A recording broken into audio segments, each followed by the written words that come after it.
Pod Mútua, o podcast da Mútua RS, trazendo conteúdos e novidades para você.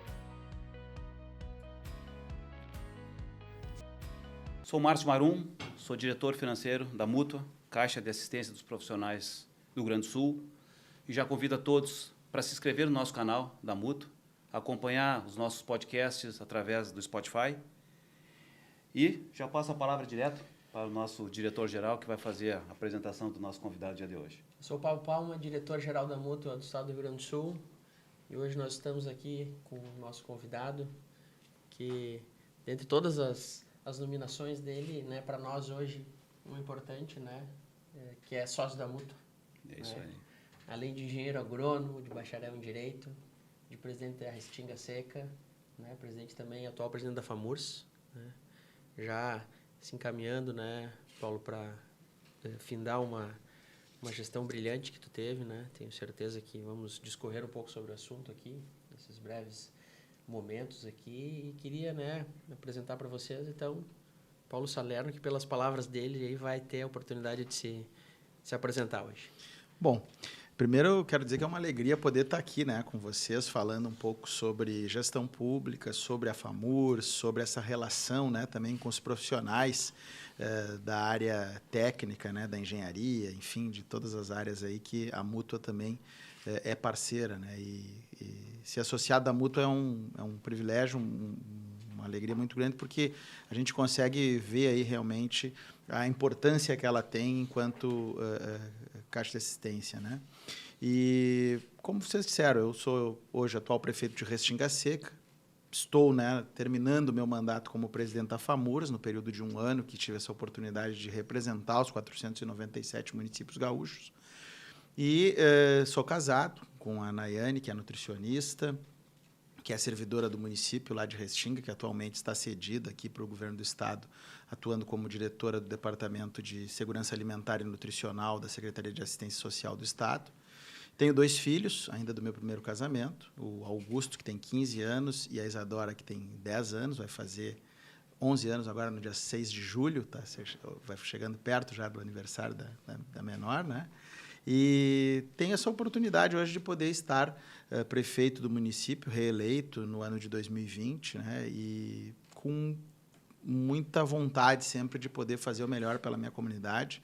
E, como eu disse, tendo essa oportunidade de poder ser presidente da FAMURS nesse período, representando, trabalhando com os municípios e conhecendo, né, muito, porque na vida pública nós estamos sempre aprendendo, né? A gestão pública ela é desafiadora e tem trata de muitos assuntos no decorrer de um dia de trabalho, numa gestão, na administração municipal. E na FAMURS tive essa oportunidade de conhecer melhor o Rio Grande, de poder andar pelo estado do Rio Grande do Sul, em diversas regiões. Visitei praticamente todas as nossas regionais, participando de reuniões, encaminhando assuntos, demandas, ou recebendo as demandas na entidade. E quero mais uma vez agradecer o convite para poder estar aqui, conversar com vocês um pouco e falar um pouco sobre essa experiência na gestão pública. E a gente fala assim, e isso talvez é um termo para vocês dentro da FAMURS mais comum, é que as coisas acontecem nos municípios, né? Então, é o nosso jargão, né? Né? Esse é o jargão que usa e ele de fato ele acontece. E na Mútua, para os profissionais também as coisas acontecem de fato, né, no município. E também é um lugar que a gente tem muito gargalo também, né? Com certeza. Tanto de desenvolvimento quanto até do próprio planejamento da engenharia. E eu e tu que somos oriundos de cidades pequenas, né? Talvez tenhamos mais dificuldades de ter engenharia implantada nos municípios. Tu acha que realmente isso é só uma impressão que passa para a sociedade, que as cidades pequenas têm mais dificuldade de fazer o enfrentamento com uma engenharia de qualidade ou não? Bom, primeiro, quando nós falamos de cidades, né, de municípios, ela é um lugar vivo, né? Nós estamos sempre em constante mudança, em transformação, e é onde a gente vive realmente, né? A célula básica da Federação Brasileira são os municípios, né? Nós iniciamos a partir dali, partindo para o Estado, para a União. Os municípios têm, às vezes, muita dificuldade, né? Às vezes, dificuldade em conseguir remunerar bem o profissional, como seria, né? Acho que é a primeira delas, né? Por múltiplos fatores, mas eu considero que o principal deles é a questão ainda de orçamento. Não né? é por não querer, né? Não é por não querer. Por não ter condição. Agora mesmo nós estamos enfrentando a questão, por exemplo, do piso da enfermagem. Não é que nós não somos contra o piso da enfermagem, nós não somos contra o piso dos professores. De forma alguma, às vezes as pessoas até imaginam isso ou usam, né? Isso, interpretam como se fosse, mas não. Nós somos a favor de remunerar bem esses profissionais, como tantos outros. O problema são as questões de limitações orçamentárias e financeiras. Né? Aí vamos lá, nós falamos nos médicos muitas vezes, né? Estou entrando em outros profissionais.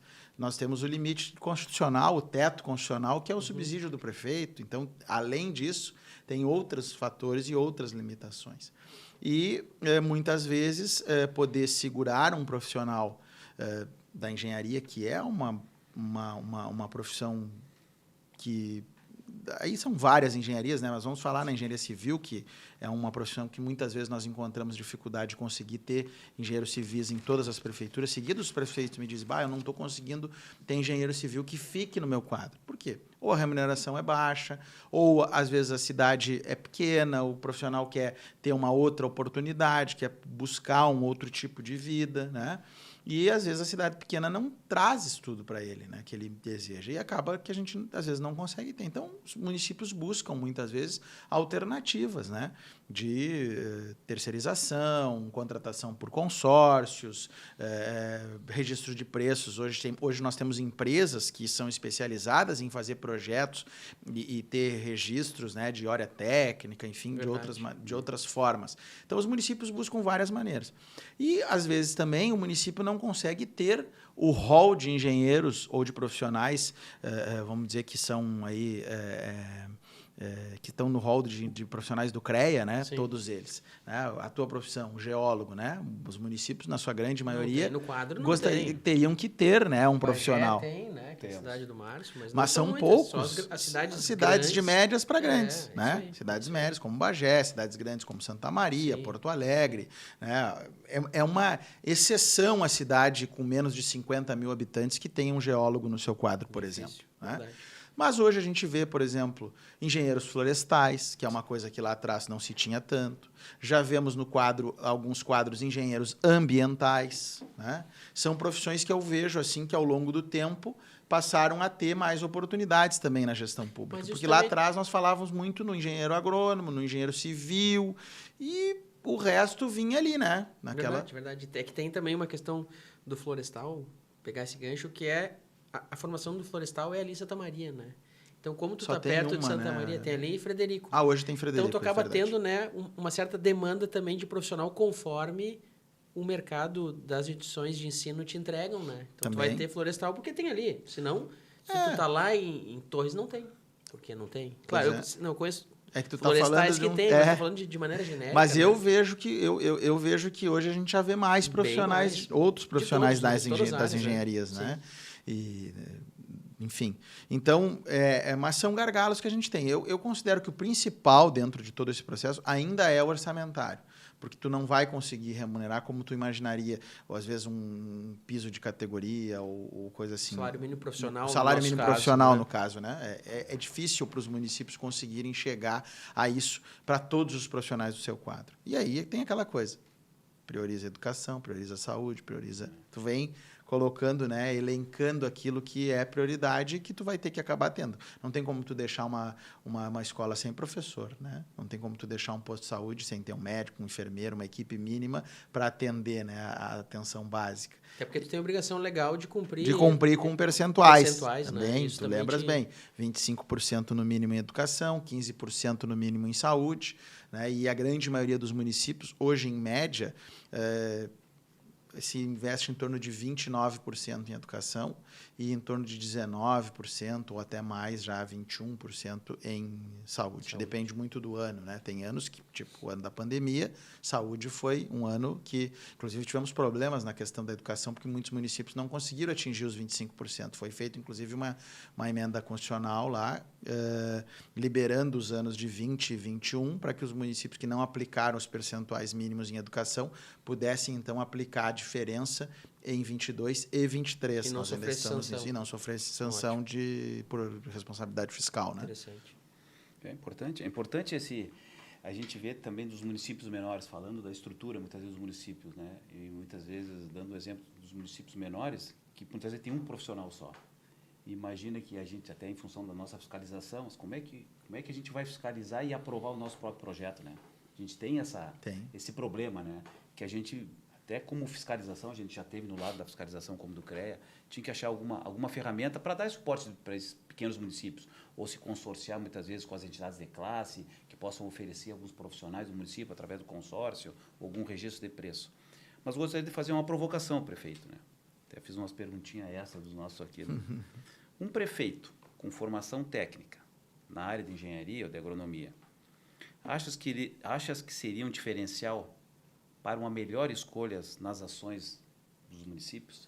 Pensando como um olhar técnico, não pensar só no olhar do político, né? Não, vou fazer a pavimentação porque o meu curral eleitoral eu tenho comprometimento com aquela região e um olhar técnico. Não, eu tenho que pensar na minha mobilidade urbana, eu tenho que pensar em interligar as minhas vias.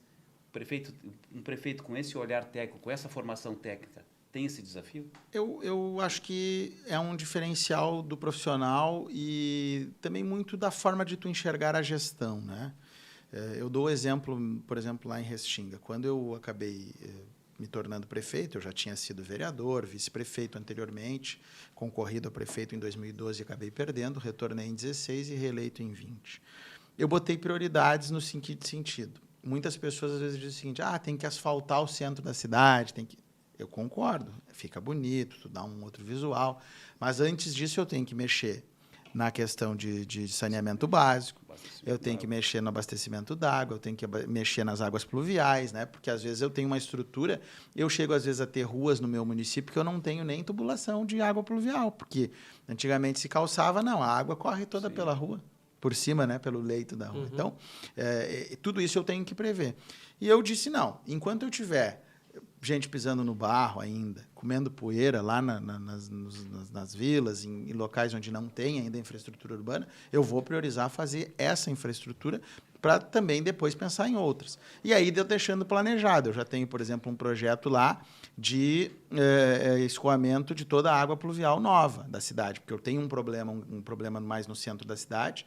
Eu já tenho um projeto aprovado, já tenho foi contratada uma empresa que trabalha com isso, agora estou aprovando na Rumo, porque eu tenho a linha de trem, né? E estou fazendo já, deixando pronto. Se eu não executar, eu vou deixar para outro prefeito fazer um projeto que basta atualizar as planilhas orçamentárias e que ele possa fazer uma nova saída de água da cidade, né? Para garantir que onde eu tenho a região mais baixa, que às vezes sobe um pouco o nível, possa ter um escoamento tranquilo e não ter problemas como a gente enfrenta às vezes hoje, quando dá enxurrada, chuvas mais constantes. Então, eu acho que sim, eu acho que a formação ela ajuda bastante para te poder trabalhar, debater os assuntos, né? Tanto que eu me formei também no direito, que foi a minha segunda formação, porque eu sempre brinco com os colegas, né? Eu sou bacharel, não fiz a OAB, até porque quando terminei a faculdade de Direito estava começando o primeiro mandato de prefeito e não ia advogar, enfim. Acabei não priorizando fazê-la, mas eu brinco com os colegas bacharéis ou advogados, né? Eu digo para eles, eu fiz para vocês não me enrolarem tanto, né? Que é aquela coisa, porque tu precisa ter o conhecimento jurídico também, né? Então, uma coisa complementa a outra. Eu acho que não só ali, como na minha atuação profissional, porque eu tenho um escritório também de agronomia, não falei lá no início, né? Nós temos uma empresa que é desde 1986, sou filho também de engenheiro agrônomo, e que a gente trabalha junto. Hoje eu toco o escritório junto com um colega também técnico, mas lá atrás... comecei junto a tocar com o pai ainda como técnico agrícola, depois como agrônomo. E é isso, né? A gente tem essa missão de poder fazer da melhor maneira possível. Então, a formação ela é importante e auxilia no dia a dia, sem dúvida alguma. No nosso primeiro programa, nós atuamos, né, e comentamos sobre essa interlocução de existir muito poucos profissionais, né, envolvidos na política, né? A gente verifica dos municípios, a sua realidade, que muitas vezes conhece toda a realidade do Estado, dos 497 municípios, a dificuldade de ter secretários técnicos nas pastas técnicas. Muitas vezes, claro que em função do não envolvimento nosso na política, que que muitas vezes eu acho que a gente tem que se envolver com Que isso. é o principal fator. Que é o principal fator. E outro, porque, na realidade, quando o prefeito vai montar a sua equipe, se não tiver um engenheiro numa secretaria, ele vai indicar do outro. Alguém vai ocupar o Não espaço. vai ocupar o nosso espaço. E pelo seu conhecimento, existe, com certeza isso aí deve ser uma realidade praticamente de todos os municípios, de não ter esse olhar, né?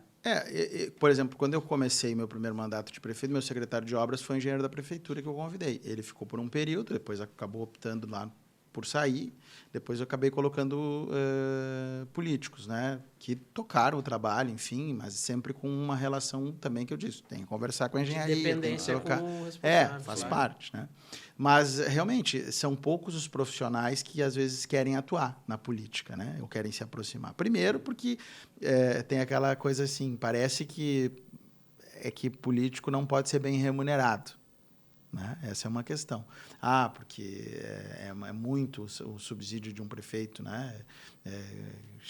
Tal valor, enfim. E, às vezes, o profissional acaba optando, eu vou ser o secretário de obras de uma cidade ou vou ser secretário de agricultura de uma cidade para ganhar, no meu caso, lá, R$ 5.700 o salário bruto, né, do meu município, se eu posso, na iniciativa privada, ganhar muito mais. Claro. Né? Vou abrir mão da minha carreira profissional na iniciativa privada ou do meu negócio para me dedicar.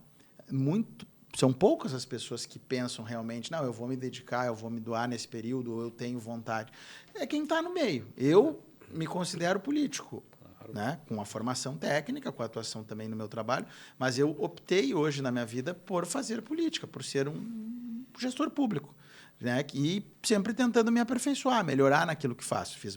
Além das faculdades, fiz MBA, estou fazendo um mestrado em Direito, né, agora. Então, eu vejo que é importante também que nós, que estamos na vida pública, na gestão, possamos também entender que precisamos seguir nos aperfeiçoando. Eu acho que isso também é um fator importante. Não posso só pensar em fazer política, né? Eu preciso estar com as duas coisas. Às vezes é difícil de tu conciliar tudo, mas tu tem que seguir te atualizando, né? Trabalhando para ser o melhor gestor público possível dentro daquilo. Eu optei hoje por fazer política, então eu tenho que tentar ser o melhor naquilo que eu faço. Assim como se eu estivesse, né, só lá no meu escritório de agronomia ou só em outra atuação, tentaria fazer o melhor naquilo. Então, é a mesma coisa. Só que, às vezes, é difícil as pessoas... Primeiro, cada vez tem menos gente querendo se aproximar ou participar da política. No Brasil, está muito difícil fazer política. Sente isso? Que há uma dificuldade de ingressar gente nova dentro do processo político? Muito. As pessoas não têm mais o interesse como havia antigamente. Sei lá, se às vezes por erros nossos dos partidos... Eu acho que é por ter muita oportunidade também em outros... Por ter claro, por oportunidades técnicas e de trabalho, com certeza, sem dúvida alguma. Porque o técnico que é bom, o profissional que é bom na sua área, é difícil tu enxergar alguém que é bom que não esteja trabalhando, que não esteja bem empregado ou trabalhando na sua área ou empreendendo, né? Embora no Brasil empreender seja uma coisa ainda difícil, né? Porque muitas vezes, né? Agora nós estamos discutindo reforma tributária, outras coisas importantes para poder avançar, né? Mas e uma das coisas que às vezes é difícil de empreender, por isso a nossa carga tributária, o nosso sistema tributário é um manicômio, né? Tributário é um dos piores sistemas tributários do mundo. Tu tem que ter uma estruturação, muitas vezes, numa grande empresa de área contábil e jurídica, de pessoas que entendam de direito tributário, maior do que, às vezes, a gente que está lá pensando num novo produto e em outras coisas. Então, isso é no Brasil, a gente sabe disso, e por isso que é importante a gente debater a reforma tributária, poder, quem sabe, avançar num pedaço da reforma tributária, né? Porque agora nós estamos falando num pedaço, que é a tributação sobre consumo, sobre serviços. Nós não estamos falando sobre propriedade, sobre impostos, né, de outras categorias. É um pedaço só dos tributos brasileiros. Então, tem muitas coisas. E eu vejo que tem essa dificuldade, as pessoas não têm essa vontade de participar. E está cada vez mais difícil, neste momento, de se fazer política. Essa questão, né, essa dicotomia, essa divisão que nós temos, ou tu é de um lado, ou tu é de outro, né? E se tu não for de nenhum desses, tu não serve para ninguém, é difícil.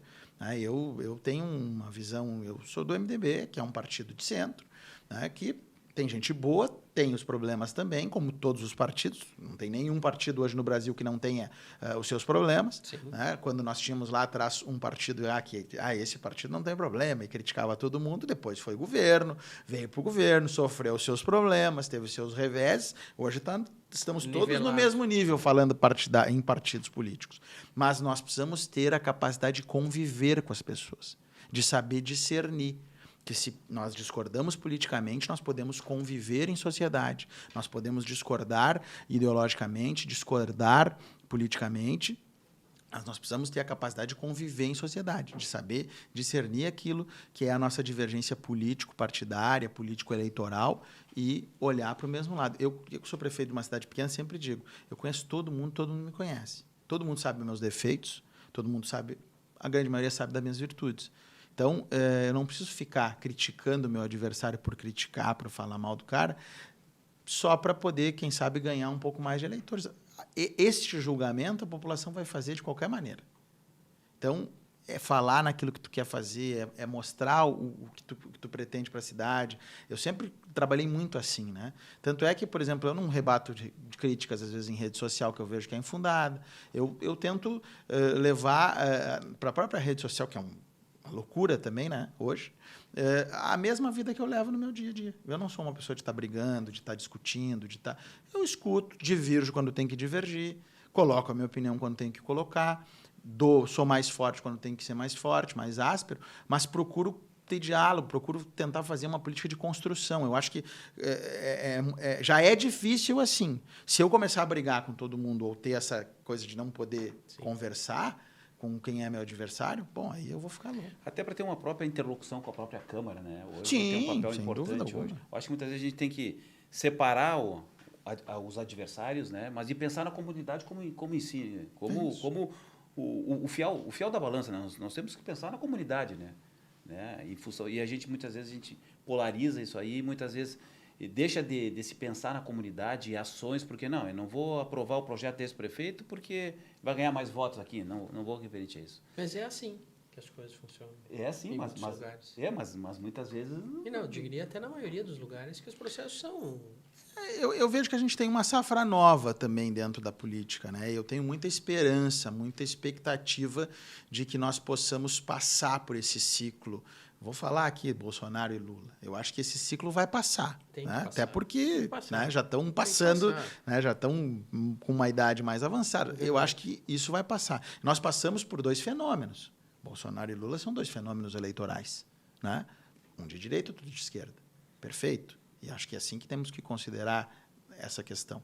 Agora, isso vai passar. Eu acho que vem outras lideranças. Né? Eu considero, por exemplo, que o governador do estado do Rio Grande do Sul, Eduardo Leite, é uma liderança proeminente, importante, com uma capacidade. Hoje, inclusive, participei de um evento, né? No dia que nós estamos gravando aqui, conversando, passei num evento onde ele esteve lá, 90 anos do Jornal do Comércio, e foi muito feliz no que falou, né? Nesse trabalho, no diálogo, na possibilidade de conversar com as diferenças, de convergir naquilo que é importante para o Estado.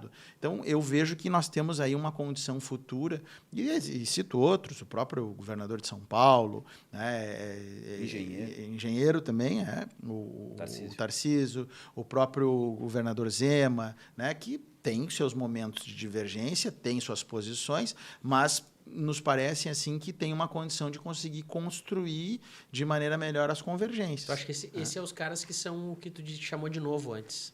De novo, no sentido de renovação. Não digo aí. Nova política, de renovação nas lideranças. Tu acha que essa é certo? a linha que vai o rumo das linhas eu acho políticas que sim. Vai ser essa? Eu acho que sim. Por quê? Porque nós viemos lá do Fernando Henrique, que tinha um viés mais nesse sentido. Diálogo, né? Um sociólogo, um cara que alguns consideram ele muito à esquerda, outros já diziam que não, né? Neoliberal, enfim. Nós tivemos depois a guinada à esquerda, com o Lula, com a Dilma. Com momentos diferentes, com um momento do governo, dos primeiros governos ali, Lula com crescimento, né, com as suas questões. Vamos deixar de lado as questões, né, que depois houveram, né, que ele teve as condenações.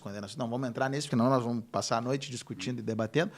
Depois o Temer, que foi um governo necessário naquele momento para poder fazer algumas reformas, encaminhar o país naquele período de transição, e o governo Bolsonaro à direita. E agora, por uma opção da maioria da população brasileira, um retorno, né, do ex-presidente Lula, que, como eu disse, 2 fenômenos disputaram, fizeram recordes de votação nos 2 sentidos, tanto quem ficou em primeiro quanto quem ficou em segundo. Verdade. Né? E uma diferença pequena. E agora nós precisamos olhar para frente, né, olhar para o futuro.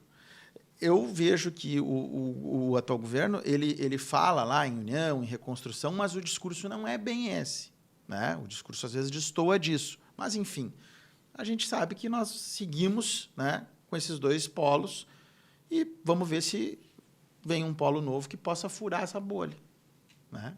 E eu acho que nós vamos caminhar para isso. Eu vejo que a gente tem uma condição de caminhar de uma maneira um pouco mais ao centro, vamos dizer assim, democrático, uma coisa um pouco mais nesse viés. Acredito nisso. As lideranças municipais que foram eleitas no último pleito, tu já vê um perfil de cara nova, assim, nessa linha? Muitos prefeitos novos. Muitos prefeitos novos gestores. Eu vou citar alguns aqui, colegas prefeitos. O prefeito de Esteio, Leonardo Pascoal, né, também reeleito. Temos lá o prefeito de Bento, né, tanto o ex-prefeito quanto o atual prefeito. O Pazinho, hoje deputado estadual, uma nova liderança. Né, o Marcelo Calmo, talvez. Marcelo Calmo em Lajeado, né, reeleito também. O prefeito... Nós temos outros prefeitos já com mais tempo, lá de Frederico, o Panosso, mas é um prefeito que já está no seu 3º mandato, mas também não tão jovem, mas com uma visão também agregadora, de construção. E assim vamos a outros. Tem o Gustavo Stout, que é de uma pequena cidade lá de 15 de novembro, que também é um jovem, tem um perfil também assim. Tem a prefeita Paula, lá, que é médica de Cruz Alta, né, que é uma jovem liderança, também com um perfil de construção, né, que está no 1º mandato, mas demonstra aí uma agregação. E assim eu podia citar outros, né? Citei aqui de partidos diferentes, né? Não só do meu partido também, porque eu acho que isso é capacidade que a gente tem que ter também de entender, né?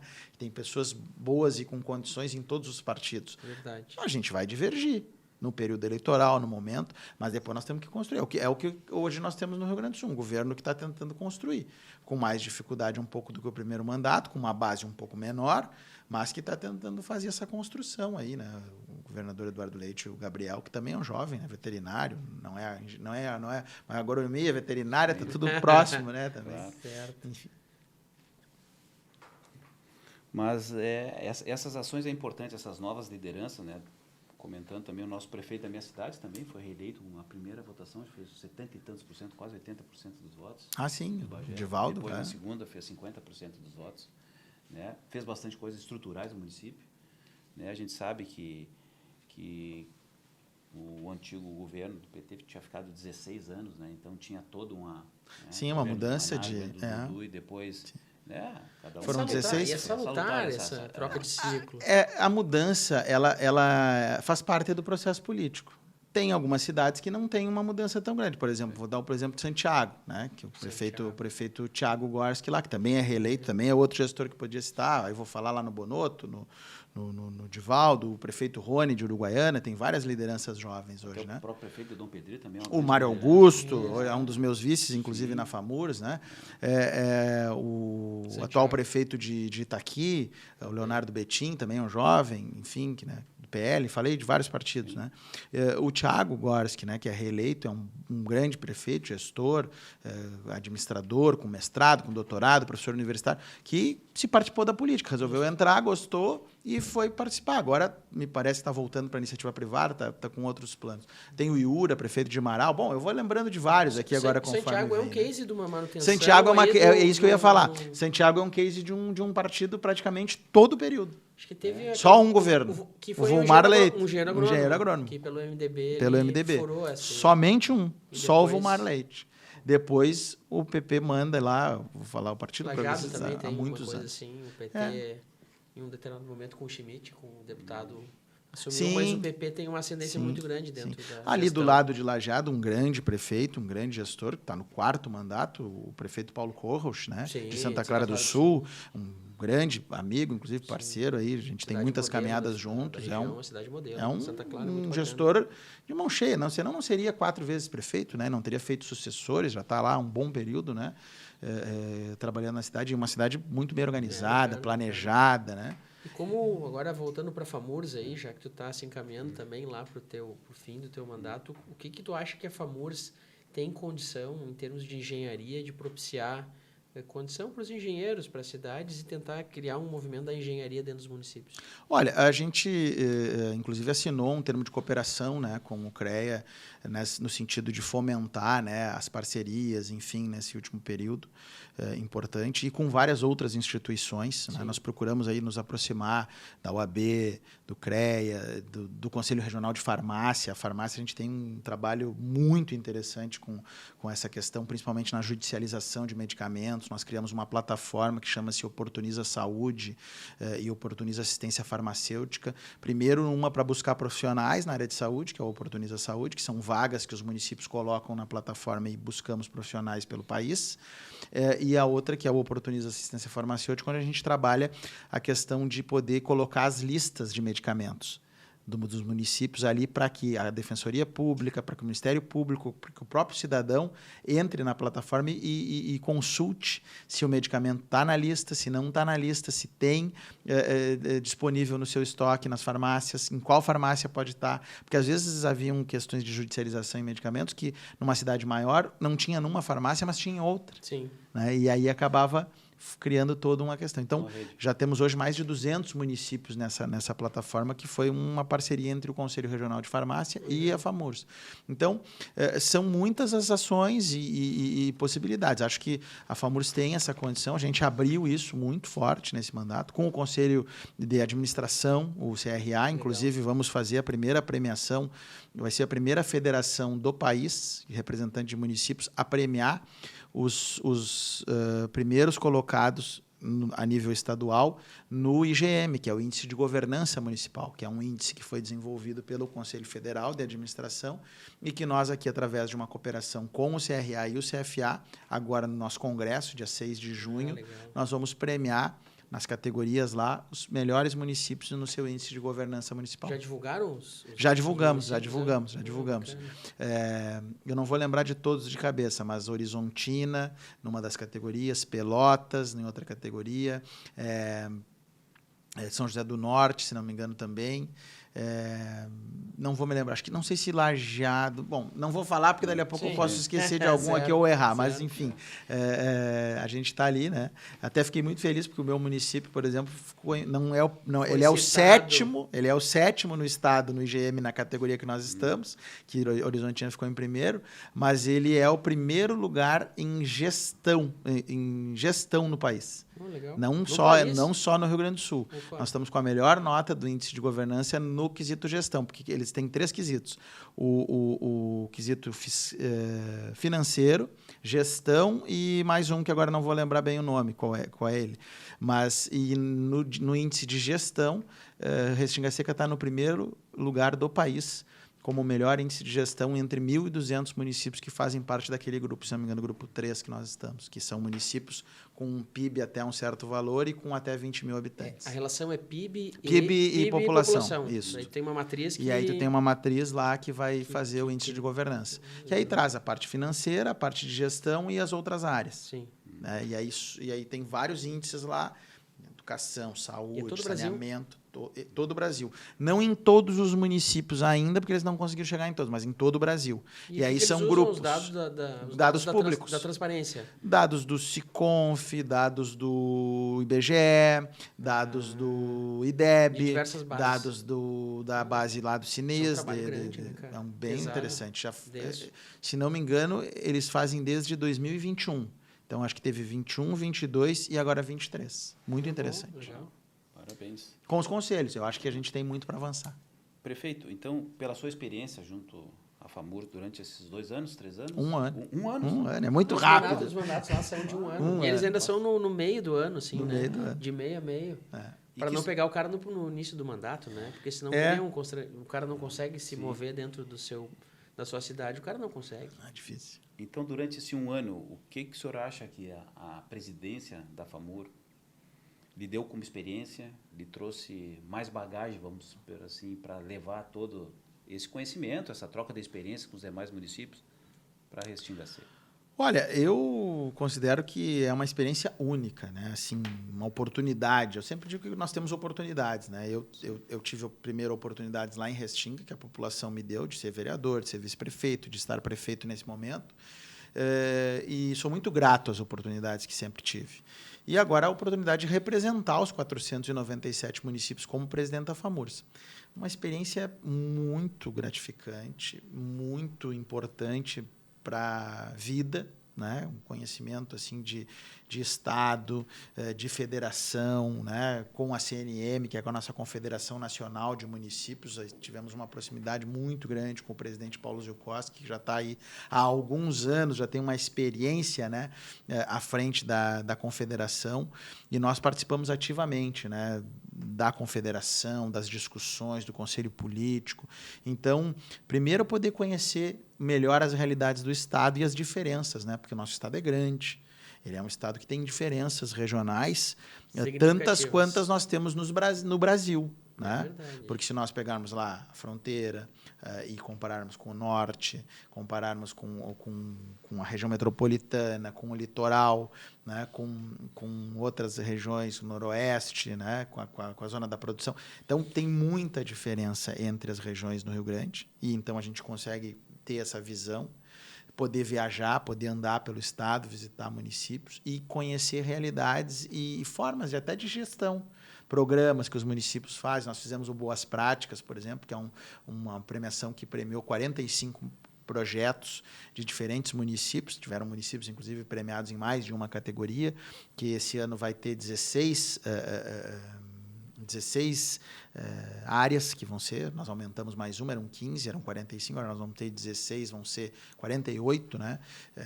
Estruturas de municípios, aí, projetos de municípios contemplados dentro do Smart Cities Park, que foi um grande evento que nós fizemos de cidades inteligentes e que também tem tudo a ver, né, com a engenharia, com tudo isso, e que vai ter a sua segunda edição agora no mês de novembro lá em Nova Petrópolis. Então, são muitas experiências, muitos momentos e, sem dúvida alguma, uma condição de poder levar agora para o meu retorno.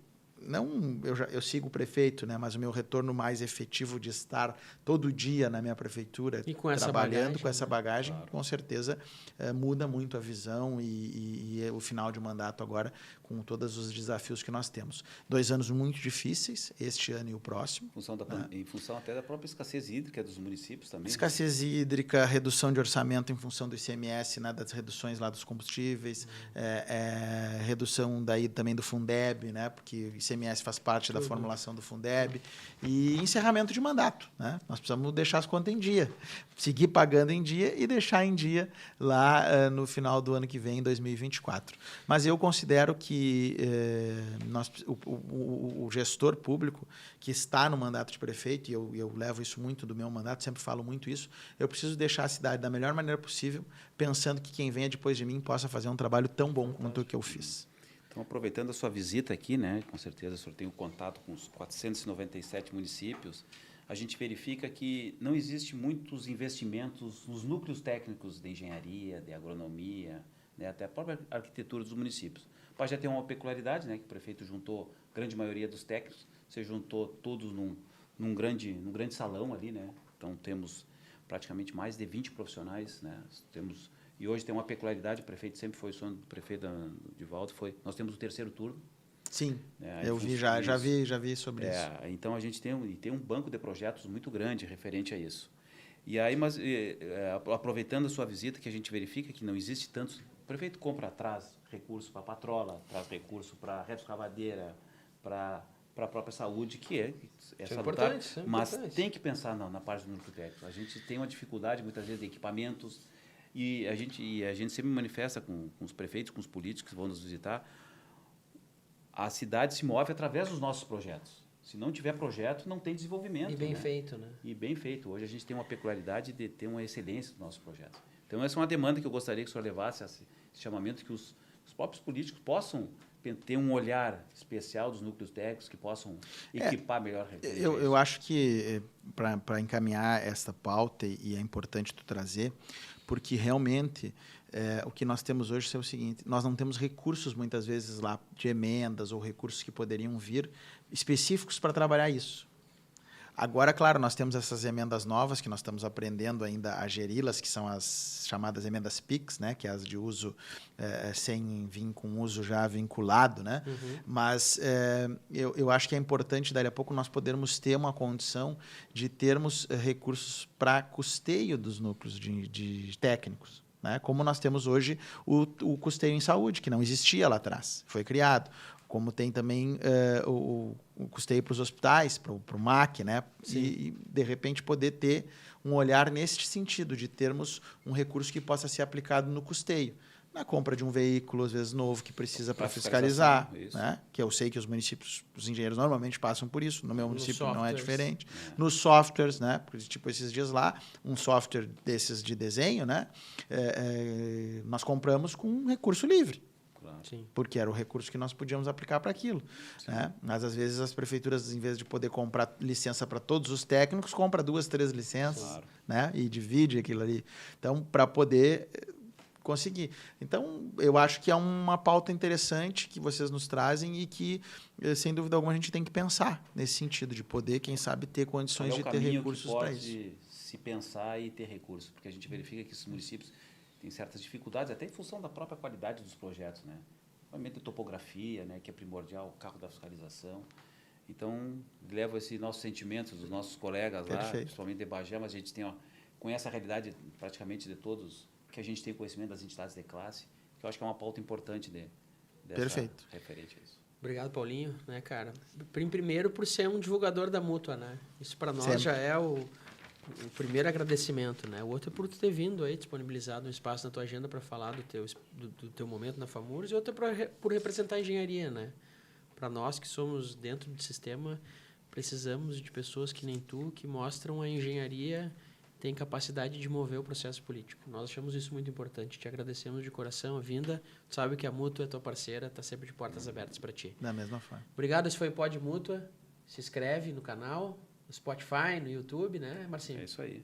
E mais uma vez agradecer. E quem sabe a sua visita aqui não possa incentivar novos prefeitos técnicos, engenheiros, arquitetos, agrônomos, né, espelhando um bom desempenho, tanto é que foi presidente da FAMURS. Verdade. Não podemos esquecer, daqui uns dias, estará publicado nessa importante conversa, né, enriquecedora, não podemos esquecer.